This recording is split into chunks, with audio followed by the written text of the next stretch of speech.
Welcome back to Bright's Media Health Talk Show.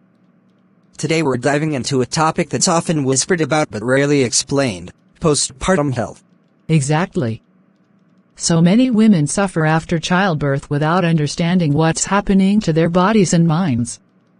We're here to break the silence and offer real solutions. In this episode, you'll learn the real timeline and challenges of postpartum recovery, how to manage vaginal pain, C-section wounds, breastfeeding problems, and more emotional and mental health struggles, including postpartum depression, hormonal imbalances and how they affect your body and mind. Honest discussion on intimacy, libido, and body changes, cultural myths versus medical facts around motherhood, a full checklist for physical, emotional, and hormonal recovery. Don't forget to like, comment, subscribe, share, tag someone who needs this truth today. Mothers deserve support, not silence. Segment 1. What is the postpartum period? The postpartum period starts immediately after childbirth and traditionally lasts about 6 weeks, but recovery often takes longer, up to a year for some women. The body is healing from childbirth, adjusting hormone levels, and beginning milk production, all while caring for a newborn. It's an intense period. How can you manage postpartum period? Plan postpartum care just like birth plans. Build a strong support system, partners, family. Segment 2. Physical issues. Let's break down some of the common physical issues women face. Starting with vaginal bleeding, lochia, which can last 4-6 weeks. If it gets heavier after 2 weeks, it could signal a problem. And how can you manage this? As a woman whom just put to birth, you can track bleeding and seek medical advice for foul odor or excessive flow. Rest and avoid physical strain especially. Next is perineal or C-section wound pain. That soreness or stinging can linger for a while. Sitz baths, ice packs, pain relievers, and keeping the area clean really help. Now what is a sitz bath? It is a warm water bath taken in a sitting position, typically covering the hips and buttocks.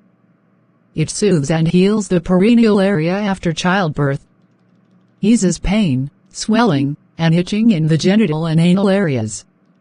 It also helps with healing and reduces discomfort after certain surgeries. Breast issues like engorgement, cracked nipples, or mastitis can make feeding frustrating. Yes, that's correct, but you can cope by breastfeeding or expressing milk often. Apply warm compresses and massage gently. You can also seek help from a lactation consultant. Some women also experience urinary or fecal incontinence. To ease this, doing Kegel exercises can help too. Or better still, you can consult a pelvic floor therapist. Constipation and hemorrhoids are also very common. Of course, that is not left out. Drink water, eat fiber, use stool softeners if needed. Warm water soaks and ointments reduce discomfort that comes with those. And don't forget back pain and joint aches from lifting, poor posture, or weakened core muscles. You can use support pillows, stretch gently, and avoid lifting heavy items too early. Segment 3. Mental and emotional health. Let's talk emotions. The baby blues, mood swings, crying spells, usually fade within 2 weeks. But if those symptoms persist or worsen, it may be postpartum depression, PPD. So normalize mental check-ins during postnatal visits. Therapy, peer support, and sometimes medication help tremendously. There is also postpartum psychosis, though rare. It includes hallucinations, paranoia, or suicidal thoughts. In fact, in this case, immediate psychiatric care is crucial. This is a medical emergency. Segment 4. Hormonal imbalances. After childbirth, estrogen and progesterone levels crash. That can cause hair loss, breakouts, and hot flashes.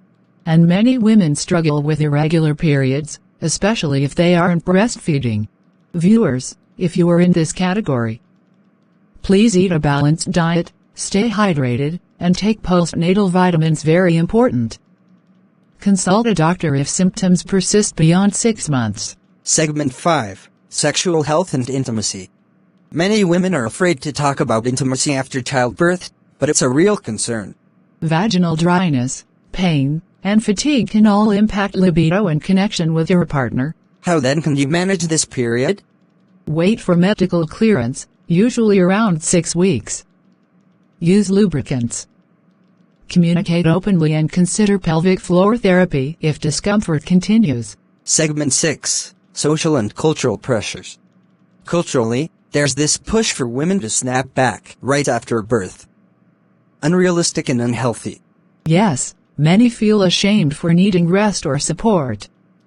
This mindset needs to change. As a woman experiencing postpartum period, how can you overcome this? Educate family and friends about postpartum reality. Normalize seeking help, whether it's domestic, emotional, or medical. Encourage fathers to get involved and be supportive. Segment 7. Postpartum recovery plan. Every woman should have a personal postpartum recovery plan. Checklist 1. Prioritize rest, sleep when the baby sleeps. 2. Eat healthy meals, rich in iron, protein, and fiber. 3. Keep postpartum appointments. 4. Watch for warning signs, fever, swelling, excessive bleeding. 5. Start light exercise when cleared. 6. Seek help, don't suffer in silence. The postpartum period is life-changing. With the right support and education, it can be a time of growth, not just survival. Mothers deserve compassion and care. Let's continue to have these conversations and break the silence. Thank you for tuning into Bright's Media Health Talk show. Be sure to like, comment, share this episode and subscribe for more. And remember, every mother's journey is unique. You deserve to heal, to be heard, and to be supported. Stay strong, and stay informed.